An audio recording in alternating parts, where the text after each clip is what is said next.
আর এই মুহূর্তে যে খবরের দিকে নজর রাখবো, চন্দ্রমঙ্গলে ইতিমধ্যেই কিন্তু বিচারের অপেক্ষা করা হচ্ছে এবং সেই বিচারের অপেক্ষা করছে ইতিমধ্যেই চন্দ্রমঙ্গলে দেবীপক্ষের প্রহর গুনছে বিচারের রায়। মঙ্গলে অমঙ্গল না জামিন নিশ্চিত হবে চন্দ্রনাথ সিনহার, সেই প্রশ্নই কিন্তু ইতিমধ্যেই উঠে আসছে। প্রাথমিকের নিয়োগ দুর্নীতি মামলার শুনানি ইতিমধ্যেই শেষ হয়েছে এবং এর পরবর্তীতে চন্দ্রনাথ সিনহার ভবিষ্যৎ কি হবে সেই নজর থাকবে মঙ্গলবারের দিকে।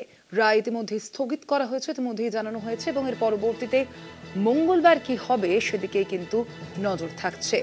দেবীপক্ষের প্রহর গুনছে বিচারের রায়। মঙ্গলবার চন্দ্রনাথ সিনহার কি ভবিষ্যৎ হবে, নজর থাকবে আমাদের সেদিকে।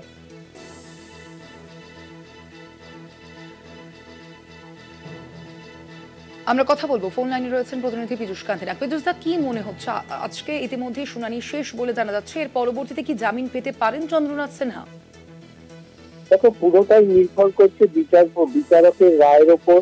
তার কারণ হচ্ছে বিচারকের কাছে এনফোর্সমেন্ট ডাইরেক্টরেট যে বিষয়গুলি তুলে ধরেছে তার মধ্যে 3টি বিষয় তারা তুলে ধরেছে, যেগুলি ভিত্তিতে তারা হেফাজতে নিয়ে জিজ্ঞাসাবাদ করতে চায়। এক হচ্ছে ওনার বক্তব্য অনুযায়ী চাষাবাদ এবং সম্পত্তি থেকে পাওয়া টাকার উৎস জানতে চায়। তাছাড়া ফ্ল্যাট কেনার টাকার উৎস কি, এই বিষয়টা জানতে চায়।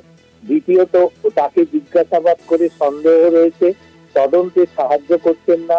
কুন্তল ঘোষের ডায়েরি ছাড়া আরো অনেক জিজ্ঞাসাবাদ করে অনেক কিছু তথ্য তারা পেয়েছেন, যেগুলিকে আরো জিজ্ঞাসাবাদের প্রয়োজন।